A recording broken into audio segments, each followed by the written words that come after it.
సంఘానికి కాపరి ఉంటాడు. ఆ కాపరి మన కళ్ళ ముందు కనబడుతుంటాడు. కాచేవాడు ఎప్పుడు ఎక్కడుండాలి?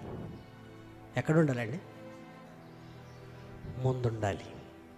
కనబడుతూ ఉండాలి, కనబడుతూ ఉండాలి, కనబడుతూ ఉండాలి, కనబడుతూ ఉండాలి, కనబడుతూ ఉండాలి.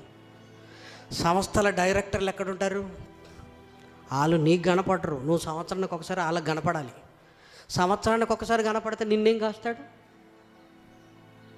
నీకు గొర్రెలు ఉన్నాయనుకోండి, సంవత్సరానికి ఒకసారి ఊరెళ్ళిరా చూద్దాం.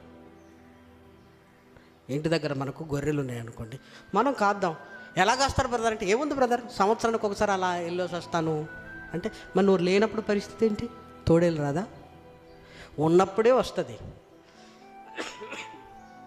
కాచేవాడు ఎప్పుడు కూడా కళ్ళ ముందు ఉండాలి. కానీ కళ్ళ ముందుండి కాచేవాడు మనకి చిన్న చూపు.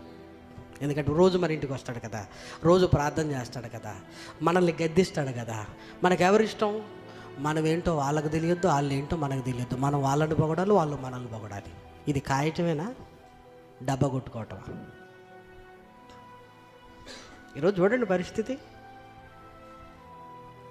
ఆన్లైన్లో ఫుడ్ ఆర్డర్ ఇచ్చారు, బాగానే ఉంది, తీసుకొచ్చి ఒకటి ఇచ్చాడు, పోయాడు. ఆన్లైన్లో టికెట్లు బుక్ చేసుకున్నాం, బాగానే ఉంది. తీసుకొచ్చినప్పుడు సెల్ ఫోన్ ఆన్ చేసి చూపించాం.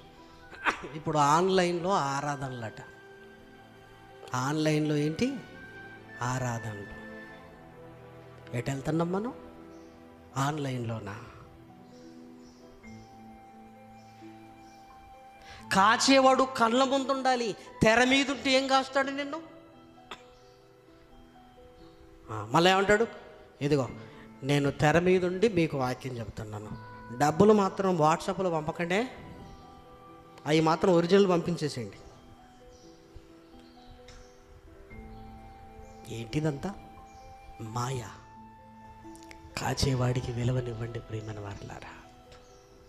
అయ్యో కాపరి లేని గొర్రెలు, గొర్రెలు. మీ కళ్ళ ముందుండి మిమ్మల్ని నడిపించేవాడికి విలువనివ్వండి. టీవీలలో కనపడుతున్నవాడికి కాదు. టీవీలో కనపడుతున్నవాడు నిన్ను కాయలేడు. టీవీలో కనపడుతున్నవాడు నీకు కష్టం వస్తే నీ ఇంటికి రాడు. టీవీలలో కనపడుతున్నవాడు ఇదిగో నీ గురించి ఆలోచించడు. కానీ నీ కళ్ళ ముందున్నవాడు నీ బలం తెలుసు, నీ బలహీనత తెలుసు, నీ కన్నీరు తుడుస్తాడు, నీ దగ్గరకు వస్తాడు, నిన్ను ఆదరిస్తాడు, నిన్ను గద్దిస్తాడు, నిన్ను ప్రేమిస్తాడు. కానీ ఈరోజు విలువ, టీవీలలో కనపడుతున్న వారికి ఉన్న విలువ మన కళ్ళ ముందు రోజు కనపడుతున్న కాపరులకు ఉన్నదా ప్రియమైన వారలారా? ఉన్నదా?